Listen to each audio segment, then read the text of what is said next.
2024 সালের জুলাই আগস্টে সংগঠিত মানবতা বিরোধী অপরাধের দায়ে তদানীন্তন প্রধানমন্ত্রী শেখ হাসিনা, তদানীন্তন স্বরাষ্ট্রমন্ত্রী আসাদুজ্জামান খান কামাল, তদানীন্তন inspector general of police Chowdhury Abdul Al মামুনের বিরুদ্ধে আনুষ্ঠানিকভাবে অভিযোগ গঠন করেছেন এবং আগামী 3রা আগস্ট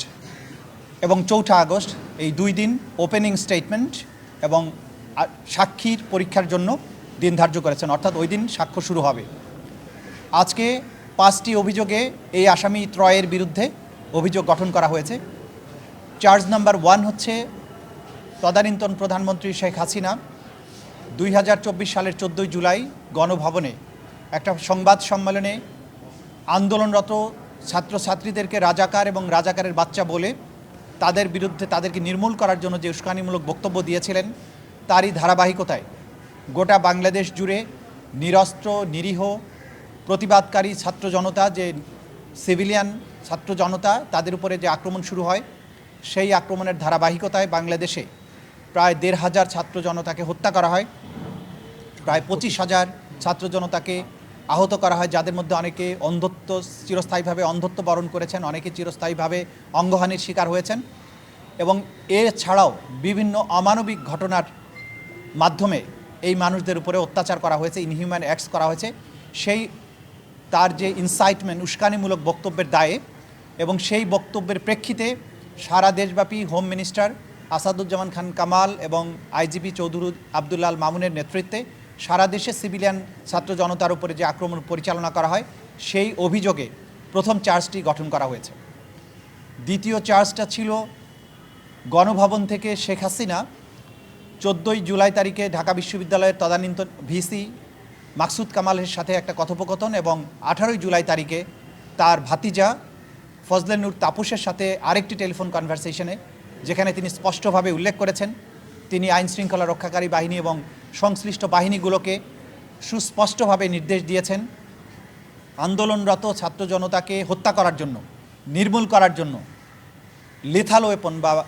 মারণাস্ত্র ব্যবহার করে তাদের হত্যা করা এবং নির্মূল করার জন্য, এবং একই সাথে হেলিকপ্টার এবং ড্রোন ব্যবহারের মাধ্যমে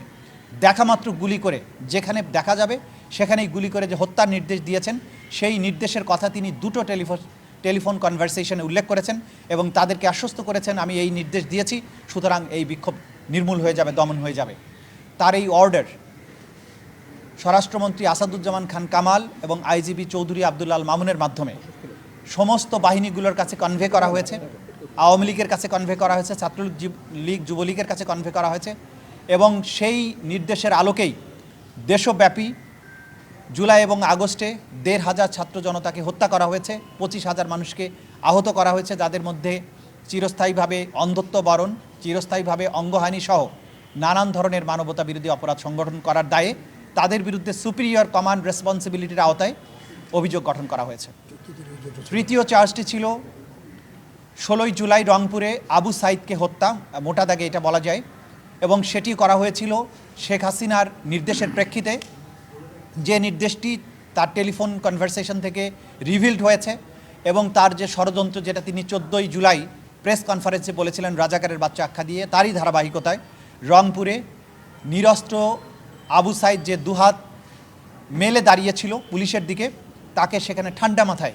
কাছে থেকে পরপর অনেকগুলো গুলি করে তাকে হত্যা করা হয়। হত্যা করার পরে তাকে রংপুর মেডিকেল কলেজে নিয়ে যাওয়া হয় হসপিটালে, সেখানে তার সুরথাল রিপোর্টটা ভুলভাবে তৈরি করা হয় মৃত্যুর প্রকৃত কারণ গোপন করার জন্য। পোস্টমর্টেম রিপোর্ট 4 বার পরিবর্তন করা হয় যাতে করে গুলিতে তার মৃত্যু হয়েছে এই তথ্যটি উঠে না আসে। এই হত্যার চেষ্টা, ষড়যন্ত্র, নির্দেশ এর মাধ্যমে এই আসামিগণ তাদের সুপিরিয়র স্ট্যাটাস ব্যবহার করে রংপুরের পুলিশ প্রশাসন এবং অন্যান্য আইন শৃঙ্খলা রক্ষাকারী বাহিনীকে এবং আওয়ামী লীগ, যুবলীগ এবং বিশ্ববিদ্যালয় প্রশাসনকে ব্যবহার করে সেখানে আবু সাইদকে গুলি করে হত্যা করার মাধ্যমে যে মানবতা বিরোধী অপরাধ করেছেন, সেই দায়ে তৃতীয় অভিযোগটি গঠন করা হয়েছে। চতুর্থ অভিযোগটি ছিল 5ই আগস্টে যখন সারা বাংলাদেশ থেকে ছাত্র জনতাকে ঢাকা অভিমুখে আসার জন্য আহ্বান জানানো হয়েছিল, সেই আহ্বানে সাড়া দিয়ে সারা দেশ থেকে ছাত্র জনতা ঢাকা অভিমুখে যখন রওনা দেন, সেই সময় রাজধানীর চানখারপুর এলাকায় পুলিশ এই তিনজন আসামির নির্দেশের প্রেক্ষিতে ঢাকা মেট্রোপলিটন পুলিশ কমিশনারের মাধ্যমে এবং তার অন্যান্য যে সমস্ত পুলিশ অফিসার ছিলেন তাদের মাধ্যমে চানখারপুর এলাকায় বেলা 10টার থেকে 2:30টার মধ্যে 6 জনকে গুলি করে হত্যা করা হয়। তার মধ্যে শহীদ শাহরিয়ার খান আনাস, জুনায়েদ সহ আরও 4 জন, মোট 6 জনকে এখানে গুলি করে হত্যা করা হয়। এই হত্যাকাণ্ডের ব্যাপারে তাদের সুপিরিয়র কমান্ড রেসপন্সিবিলিটি এবং তাদের অধীনস্থদের মাধ্যমে এই হত্যাকাণ্ড সংগঠন করার দায়ে তাদের বিরুদ্ধে চতুর্থ অভিযোগটি গঠন করা হয়। পঞ্চম অভিযোগটি ছিল তাদের পূর্বের যে নির্দেশ লিথাল ওয়েপন ব্যবহার করা এবং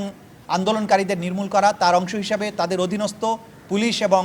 তাদের অধীনস্থ যে লোকাল এমপি ছিল সাভারের, তাদের নেতৃত্বে তাদের মাধ্যমে সাভারের আশুলিয়া থানার সামনে 5ই আগস্ট বিকেলবেলা মোট 6 জনকে, সেখানে আরও অনেককে হত্যা করা হয়। আমরা এই চার্জটা এনেছি 6 জনের হত্যাকাণ্ডের ব্যাপারে। 6 জন ব্যক্তিকে ঠান্ডা মাথায় একটা গলির মধ্যে মারণাস্ত্র দিয়ে, অর্থাৎ সাবমেশিন গান, চাইনিজ রাইফেল দিয়ে সরাসরি গুলি করে হত্যা করে এই নিহত ব্যক্তি এবং একজন গুরুতর আহত ব্যক্তিকে একই সাথে প্রথমে একটা প্যাডেল ভ্যানে চ্যাংদলা করে তোলা হয়, ত্রিপল দিয়ে পেঁচানো হয়। পরবর্তীতে এই 6 জন ব্যক্তিকে আরেকটি পুলিশের কাভার্ড ভ্যানে, অর্থাৎ পুলিশ ভ্যানে তুলে সেখানে পেট্রোল ঢেলে দিয়ে আগুন দিয়ে তাদেরকে পুড়িয়ে দেওয়া হয়। যখন আগুন দিয়ে পোড়ানো হয় সেই সময়ে একজন আহত ব্যক্তি তার হাত পা নাড়াচ্ছিল, তাকে তখন উদ্ধার না করে, চিকিৎসার ব্যবস্থা না করে এই জীবিত মানুষকে সহ বাকি 5 জন শহীদকে পেট্রোল ঢেলে পুড়িয়ে দেওয়া হয় এবং আগুন না নিভিয়ে সেখানে আরও বিভিন্ন কাঠ, খড়ি, এই সমস্ত জিনিস নিক্ষেপ করে আগুনকে আরও বেশি জ্বলতে সাহায্য করা হয় এবং এই লাশগুলোকে পুড়িয়ে নিশ্চিহ্ন করে দিয়ে আলামত গোপন করার চেষ্টা করা হয়। এই নির্মম হত্যাকাণ্ড, লাশকে, আলামতকে গোপন করার চেষ্টা, এটা এই আসামিদের সরাসরি নির্দেশ, তাদের ষড়যন্ত্র এবং পরিকল্পনায় সংগঠিত হয়েছিল, তাদের অধীনস্থদের মাধ্যমে সংগঠিত হয়েছিল বলে তাদের বিরুদ্ধে এই পঞ্চম অভিযোগটি গঠন করা হয়। এই 5টি অভিযোগ পড়ে শোনানো হয়। যেহেতু একজন আসামি এখানে আদালত উপস্থিত ছিলেন, চৌধুরী আব্দুল মামুন, বাকি 2 জন আসামি পলাতক আছেন। পলাতক থাকায় তাদের বিরুদ্ধে আইনি প্রক্রিয়ায় নোটিশ জারি করা হয় এবং তারপরেও তারা উপস্থিত না হওয়াতে তাদের বিরুদ্ধে পত্রিকাতে বিজ্ঞপ্তি দিয়ে তাদেরকে হাজির হওয়ার জন্য নির্দেশ দেওয়া হয়। তারপরেও তারা আদালতে উপস্থিত হননি। এরপরেও আসামি শেখ হাসিনাকে আদালতে উপস্থিত করানোর ব্যাপারে রাষ্ট্রের পক্ষ থেকে তিনি যে দেশে পালিয়ে আছেন সেই দেশের সাথে সম্পাদিত এক্সট্রাডিশন চুক্তির আওতায় তাকে বাংলাদেশে ফেরত এনে বিচারের মুখোমুখি করার চেষ্টা রাষ্ট্র করেছে, কিন্তু সেই আহ্বানে চুক্তির অপর পক্ষ ভারত সাড়া না দেয়া তাকে উপস্থিত করানো সম্ভব হয়নি। অপর আসামিও আসাদুজ্জামান খান কামাল, তিনি পলাতক আছেন, তিনিও আদালতে উপস্থিত হননি, তার বিরুদ্ধে নোটিশ জারি হওয়া সত্ত্বেও। তৃতীয় আসামি চৌধুরী আব্দুল মামুন সাহেব গ্রেপ্তার হয়ে আদালতে উপস্থিত ছিলেন। তাকে যখন অভিযোগ পড়ে শোনানো হয় এবং আদালত তাকে জিজ্ঞাসা করেন তিনি তাকে যে অভিযুক্ত করা আছে সেই ব্যাপারে তার বক্তব্য কী, তিনি তার দোষ স্বীকার করেছেন এবং তিনি বলেছেন তিনি একজন সাক্ষী হিসাবে এই যে ঘটনাটি মানবতা বিরোধী অপরাধ 2024-এর জুলাই আগস্টে হয়েছিল,